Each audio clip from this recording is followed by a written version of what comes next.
શું હવે train diesel કે વીજળી વગર પણ દોડી શકે?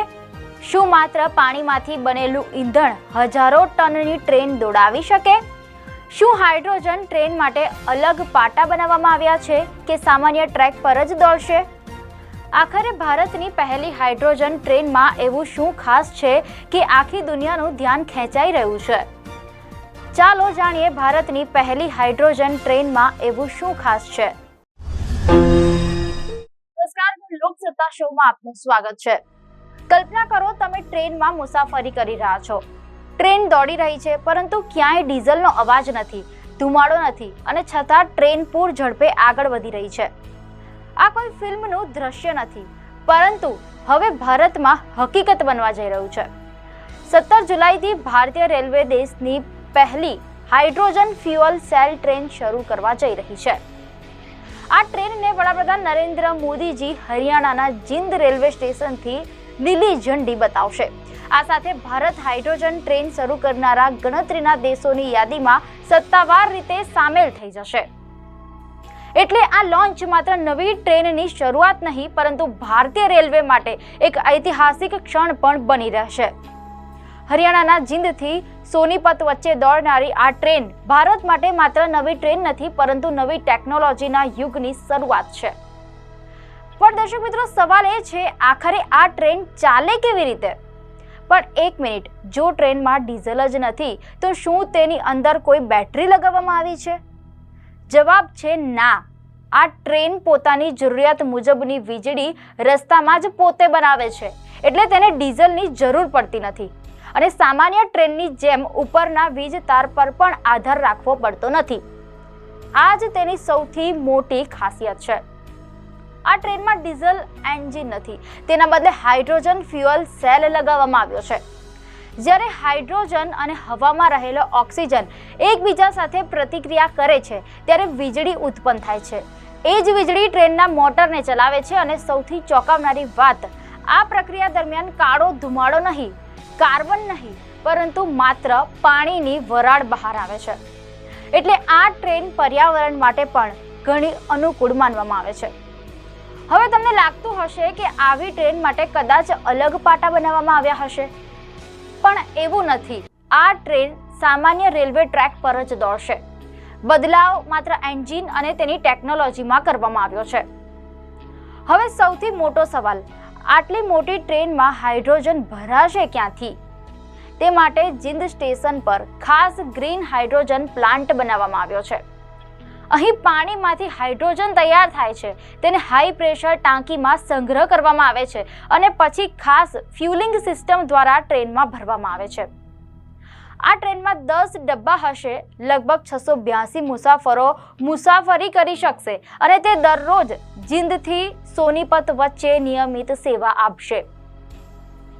મીડિયા અહેવાલ પ્રમાણે રેલવે મંત્રાલયના જણાવ્યા અનુસાર આ ટ્રેન દરરોજ જીંદ અને સોનીપત વચ્ચે 2 ફેરી લગાવશે. સવારે 7:40 વાગે જીંદથી નીકળીને 9:40 વાગે સોનીપત પહોંચશે અને ત્યારબાદ સવારે 10:40 વાગે સોનીપતથી પરત ફરીને બપોરે લગભગ 1 વાગે જીંદ પહોંચશે. દરરોજ કુલ લગભગ 356 કિલોમીટરનું અંતર કાપતી આ ટ્રેન નિયમિત મુસાફરોને પણ સ્વચ્છ અને આધુનિક મુસાફરીનો નવો અનુભવ આપશે. ખાસ વાત એ છે કે જર્મની, જાપાન, ચીન અને અમેરિકા જેવા થોડા જ દેશો પાસે આવી ટેકનોલોજી છે. હવે ભારત પણ આ યાદીમાં સામેલ થઈ રહ્યું છે. પણ અહીં એક સવાલ વધુ થાય, આખરે હાઇડ્રોજન ટ્રેન અને સામાન્ય ડીઝલ કે ઇલેક્ટ્રિક ટ્રેનમાં સૌથી મોટો ફરક શું છે? ડીઝલ ટ્રેનમાં ઈંધણ બળે છે, જેના કારણે ધુમાડો અને કાર્બન ઉત્સર્જન થાય છે. ઇલેક્ટ્રિક ટ્રેનને સતત ઓવરહેડ વીજ લાઇનની જરૂર પડે છે, પરંતુ હાઇડ્રોજન ટ્રેનમાં એવું નથી.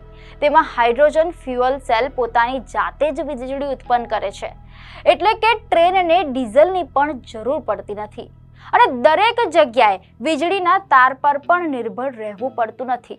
સૌથી મોટી વાત એ છે કે તેના કારણે પ્રદૂષણ પણ ખૂબ જ ઓછું થાય છે.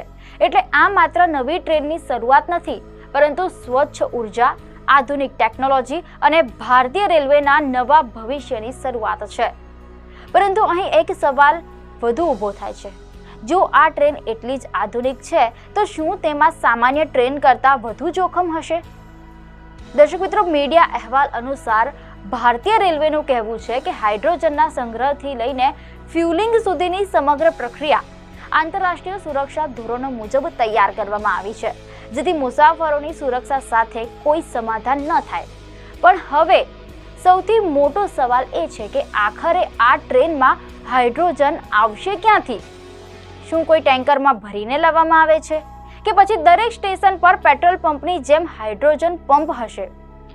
જવાબ છે ના. ભારતીય રેલવે આ પાયલટ પ્રોજેક્ટ માટે હરિયાણાના જિંદ સ્ટેશન પર જ ખાસ ગ્રીન હાઇડ્રોજન ઉત્પાદન પ્લાન્ટ તૈયાર કર્યો છે. અહીં સામાન્ય પાણીમાંથી હાઇડ્રોજન ગેસ બનાવવામાં આવે છે. તેના માટે ઇલેક્ટ્રોલિસિસ નામની પ્રક્રિયાનો ઉપયોગ થાય છે. સરળ ભાષામાં સમજીએ તો પાણીમાં વીજ પ્રવાહ પસાર કરવામાં આવે છે, જેના કારણે પાણીના અણુઓ તૂટી જાય છે અને તેમાંથી હાઇડ્રોજન અને ઓક્સિજન અલગ થઈ જાય છે. ત્યારબાદ હાઇડ્રોજન ગેસને સીધો ટ્રેનમાં ભરવામાં આવતો નથી. સૌપ્રથમ તેને ખૂબ જ ઊંચા દબાણવાળી વિશેષ ટાંકીઓમાં સુરક્ષિત રીતે સંગ્રહ કરવામાં આવે છે અને ત્યારબાદ ખાસ તૈયાર કરાયેલી હાઇડ્રોજન કમ્પ્રેશન સિસ્ટમ દ્વારા ગેસને વધુ દબાણ સાથે ટ્રેન સુધી પહોંચાડવામાં આવે છે અને ખાસ ફ્યુલિંગ સિસ્ટમથી ટ્રેનમાં ભરવામાં આવે છે. આ સમગ્ર પ્રક્રિયા સામાન્ય ડીઝલ ભરવા જેવી નથી, કારણ કે હાઇડ્રોજન અત્યંત હલકો અને ઝડપથી ફેલાઈ જતો ગેસ છે. તેથી તેની સુરક્ષા માટે આંતરરાષ્ટ્રીય ધોરણો પ્રમાણે ખાસ વ્યવસ્થા કરવામાં આવી છે. આ માટે petroleum and explosive safety organisation દ્વારા સ્ટોરેજ અને ફ્યુલિંગ સિસ્ટમને મંજૂરી પણ આપવામાં આવી છે.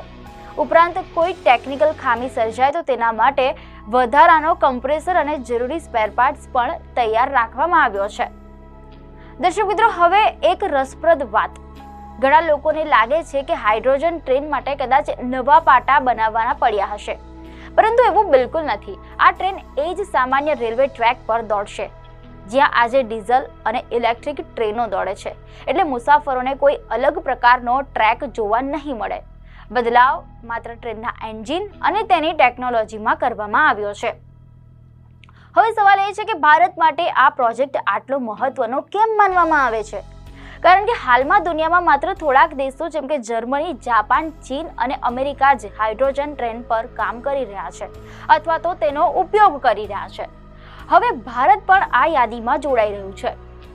રસપ્રદ વાત એ પણ છે કે શરૂઆતમાં આ પ્રોજેક્ટનો અંદાજિત ખર્ચ લગભગ 150 કરોડ રૂપિયા રાખવામાં આવ્યો હતો, પરંતુ નવી ટ્રેન બનાવવાના બદલે હાલની ડીઝલ ટ્રેનને હાઇડ્રોજન ટેકનોલોજીમાં ફેરવવાનો નિર્ણય લેવામાં આવ્યો, જેના કારણે ખર્ચ ઘટીને લગભગ 111.83 કરોડ રૂપિયા રહ્યો. એટલે ઓછી કિંમતમાં નવી ટેકનોલોજી વિકસાવવાનો પણ આ એક સફળ પ્રયાસ માનવામાં આવી રહ્યો છે. આ પગલું માત્ર નવી ટ્રેન શરૂ કરવાનું નથી, પરંતુ પ્રદૂષણ ઘટાડવું, સ્વચ્છ ઉર્જાનો ઉપયોગ વધારવો અને ભવિષ્યની પરિવહન વ્યવસ્થાને વધુ પર્યાવરણ મૈત્રી બનાવવાનો પ્રયાસ છે. અને આ તો માત્ર શરૂઆત છે. ભારત સરકારે નેશનલ ગ્રીન હાઇડ્રોજન મિશન હેઠળ વર્ષ 2030 સુધી ગ્રીન હાઇડ્રોજનના ઉત્પાદન ક્ષેત્રે વિશ્વમાં અગ્રણી બનવાનું લક્ષ્ય રાખ્યું છે. પણ સૌથી મોટો સવાલ હવે એ છે કે શું આ માત્ર એક ટ્રેનની શરૂઆત છે કે પછી ભારતીય રેલવેના ભવિષ્યની? દર્શક મિત્રો, જો આ પાયલટ પ્રોજેક્ટ સફળ રહેશે તો આવનારા વર્ષોમાં દેશના અનેક રૂટ પર આવી હાઇડ્રોજન ટ્રેનો દોડતી જોવા મળી શકે છે. એટલે કે ભવિષ્યમાં ડીઝલના ધુમાડાની જગ્યાએ સ્વચ્છ ઉર્જાથી દોડતી ટ્રેનો સામાન્ય વાત બની શકે છે. એટલે કહી શકાય કે જીંદથી સોનીપત સુધી શરૂ થનારી આ ટ્રેન માત્ર બે શહેરોને જોડતી નથી, પરંતુ ભારતને સ્વચ્છ ઉર્જા, આધુનિક ટેકનોલોજી અને આત્મનિર્ભર ભવિષ્ય તરફ પર પણ આગળ લઈ જઈ રહી છે. હવે જોવાનું એ રહેશે કે ભારતની આ પહેલી હાઇડ્રોજન ટ્રેન કેટલી સફળ સાબિત થાય છે, કારણ કે તેની સફળતા નક્કી કરી શકે છે ભારતીય રેલવેના આગામી દાયકાની દિશા. દર્શક મિત્રો, આપને માહિતી સારી લાગી હોય તો વિડીયોને લાઇક અને શેર કરજો, ચેનલને સબસ્ક્રાઇબ કરજો.